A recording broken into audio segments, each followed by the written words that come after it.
പാലക്കാട് ജില്ലയെ ഞെട്ടിച്ച നെന്മാറ പോത്തുണ്ടി സജിത കൊലക്കേസിൽ പ്രതിയായ ചെന്താമരയ്ക്ക് ഇരട്ട ജീവപര്യന്തം തടവ് ശിക്ഷ വിധിച്ച് കോടതി.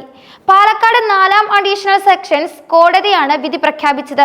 കൊലപാതകം, അതിക്രമിച്ചു കടക്കൽ എന്നീ വകുപ്പുകൾ പ്രകാരമാണ് 2 ജീവപര്യന്തം തടവുകൾ വിധിച്ചത്. ശിക്ഷാവിധി പ്രഖ്യാപനത്തിനിടെ ഈ കേസിൽ ജാമ്യത്തിലിറങ്ങിയ ശേഷം പ്രതി നടത്തിയ ഇരട്ട കൊലപാതകം കോടതി പ്രത്യേകം പരാമർശിച്ചത് ഏറെ ശ്രദ്ധേയമായി. പ്രതിക്ക് മാനസാന്തരം ഉണ്ടാകുമോ എന്നും സ്വഭാവം മാറുമോ എന്നും പ്രതീക്ഷയില്ലെന്നും കോടതി നിരീക്ഷിച്ചു. കൊലപാതകം, അതിക്രമിച്ചു കടക്കൽ എന്നീ 2 വകുപ്പുകൾ പ്രകാരമാണ് പ്രതിയായ ചെന്താമരയ്ക്ക് ജീവപര്യന്തം തടവ് ശിക്ഷ വിധിച്ചത്. ഈ ഇരട്ട ജീവപര്യന്തം ശിക്ഷകൾക്ക് പുറമെ 3.25 ലക്ഷം രൂപ പിഴയും കോടതി ചുമത്തി.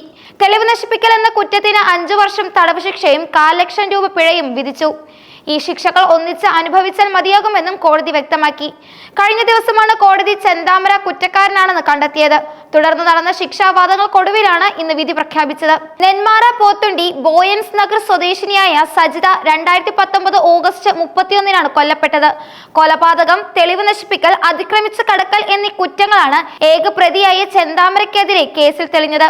പ്രതിയുടെ മാനസികാവസ്ഥയെക്കുറിച്ചും ഭാവിയിൽ കുറ്റം ആവർത്തിക്കാനുള്ള സാധ്യതയെക്കുറിച്ചും കോടതി വിധിന്യായത്തിൽ ഗൗരവമായ പരാമർശങ്ങളുണ്ട്.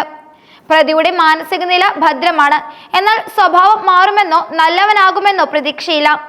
പ്രതി മാനസാന്തരപ്പെടുമെന്ന് പ്രതീക്ഷിക്കുന്നില്ല എന്നും കോടതി വിധിന്യായത്തിൽ വ്യക്തമാക്കി. പ്രതി കുറ്റകൃത്യം ആവർത്തിക്കാൻ സാധ്യതയുള്ള വ്യക്തിയാണ് എന്ന വിലയിരുത്തലിന്റെ അടിസ്ഥാനത്തിൽ പരോൾ അനുവദിക്കുകയാണെങ്കിൽ സാക്ഷികൾക്കും ഇരകൾക്കും പൂർണ്ണ സുരക്ഷ ഉറപ്പുവരുത്തണമെന്നും കോടതി അധികൃതർക്ക് നിർദ്ദേശം നൽകി. ഈ കേസിലെ സാക്ഷികളുടെ ജീവനും സുരക്ഷയ്ക്കും ഭീഷണി ഉണ്ടാകാനുള്ള സാധ്യത കോടതി ഗൗരവമായി കാണുന്നു എന്നതിന്റെ സൂചനയാണിത്. ചെന്താമരയെ സംബന്ധിച്ചിടത്തോളം ഈ കേസിന്റെ വിധിന്യായത്തിലെ ഏറ്റവും നിർണായകമായ പരാമർശം സജിത വധക്കേസിൽ ജാമ്യത്തിലിറങ്ങിയ ശേഷമാണ് പ്രതി സജിതയുടെ ഭർത്താവിനെയും ഭർത്തൃമാതാവിനെയും കൊലപ്പെടുത്തിയത് എന്നാണ്. ഈ ഇരട്ട കൊലപാതകത്തെക്കുറിച്ച് ശിക്ഷാവിധി പ്രഖ്യാപിക്കുന്നതിന് മുൻപ് കോടതി പരാമർശിച്ചിരുന്നു. പ്രതിക്ക് വധശിക്ഷ നൽകണമെന്നായിരുന്നു പ്രോസിക്യൂഷന്റെ ശക്തമായ ആവശ്യം. സജിത വധക്കേസിന് പിന്നാലെ നടന്ന ഇരട്ട കൊലപാതകം കോടതിയെ അറിയിച്ചുകൊണ്ടാണ് പ്രോസിക്യൂഷൻ തങ്ങളുടെ വാദം ന്യായീകരിച്ചത്. പ്രതിയുടെ മാനസികാവസ്ഥയും കുറ്റകൃത്യങ്ങൾ ആവർത്തിക്കാനുള്ള പ്രവണതയും ചൂണ്ടിക്കാട്ടി സുഹൃത്തിന് തന്നെ ഭീഷണിയായ വ്യക്തിയാണ് ചെന്താമരയെന്നും പ്രോസിക്യൂഷൻ വാദിച്ചു. എന്നാൽ ശിക്ഷയിൽ ഇളവ് വേണമെന്ന് വാദിച്ച പ്രതിഭാഗം അഭിഭാഷകർ ഇരട്ട കൊലപാതകം ഈ കേസുമായി കൂട്ടിക്കെട്ടരുത് എന്ന് കോടതിയോട് അഭ്യർത്ഥിച്ചു. സജിത വധക്കേസ് അപൂർവങ്ങളിൽ അപൂർവമായ കേസല്ലെന്നും പ്രതിക്ക് മുമ്പ് ക്രിമിനൽ പശ്ചാത്തലമില്ലാത്ത വ്യക്തിയായിരുന്നെന്നും പ്രതിഭാഗം വാദിച്ചു. പ്രതിഭാഗത്തിന്റെ വാദം കോടതി അംഗീകരിച്ചുകൊണ്ട് സജിത വധക്കേസ് അപൂർവങ്ങളിൽ അപൂർവമായ കേസല്ലെന്ന് വ്യക്തമാക്കിയാണ് ജീവപര്യന്തം തടവ് ശിക്ഷയ്ക്ക് വിധിച്ചത്. ചെന്താമര പിഴത്തുകയായ 3.25 ലക്ഷം രൂപ നൽകുമെന്ന് പ്രതീക്ഷയില്ലെന്നും കോടതി വിധിന്യായത്തിൽ വ്യക്തമാക്കി. അതുകൊണ്ട് തന്നെ ലീഗൽ സർവീസ് അതോറിറ്റി സജിതയുടെ മക്കളുടെ പുനരധിവാസം ഉറപ്പാക്കണമെന്നും മതിയായ പണം നഷ്ടപരിഹാരമായി നൽകണമെന്നും കോടതി ഉത്തരവിട്ടു. പ്രതിയുടെ കുറ്റകൃത്യം കാരണം ജീവൻ തകർന്ന കുടുംബങ്ങൾക്ക് നീതി ഉറപ്പാക്കുക എന്ന ലക്ഷ്യത്തോടെ കോടതിയുടെ സാമൂഹികപരമായ ഇടപെടലാണിത്. സജിതയെ കൊലപ്പെടുത്താൻ പ്രതിയായ ചെന്താമരയെ പ്രേരിപ്പിച്ചത് വ്യക്തിപരമായ പകയായിരുന്നു. തന്റെ ഭാര്യയും മകളും തന്നെ വിട്ടുപോകാൻ കാരണം സജിതയാണെന്ന തെറ്റിദ്ധാരണയാണ് കൊലപാതകത്തിലേക്ക് നയിച്ചതെന്നായിരുന്നു വിചാരണ ഘട്ടത്തിൽ പ്രതി മൊഴി നൽകിയത്. കേസിൽ ചെന്താമര കുറ്റക്കാരനാണെന്ന് തെളിയിക്കുന്നതിൽ നിർണായകമായത് ശാസ്ത്രീയ തെളിവുകളാണ്.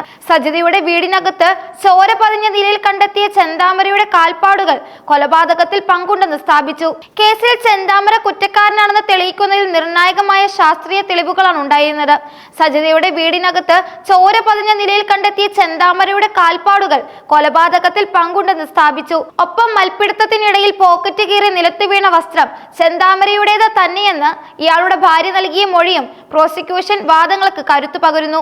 കൂടാതെ മറ്റ് സാക്ഷികളുടെ മൊഴികളും പ്രതിക്ക് എതിരായിരുന്നു. ശിക്ഷാവിധി കേൾക്കുന്നതിനായി സജിതയുടെ മക്കളും വീട്ടുകാരും കോടതിയിൽ എത്തിയിരുന്നു.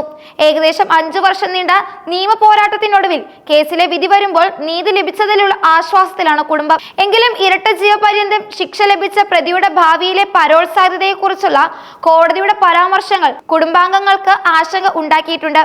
സംസ്ഥാനത്തെ നീതിന്യായ ചരിത്രത്തിൽ ഒരു കൊലപാതക കേസിൽ ജാമ്യത്തിലിറങ്ങിയ ശേഷം പ്രതി മറ്റൊരു ഇരട്ട കൊലപാതകം കൂടി നടത്തിയ അപൂർവമായ സാഹചര്യത്തിൽ ഈ വിധിക്ക് നിയമപരവും സാമൂഹികപരവുമായ പ്രാധാന്യമുണ്ട്.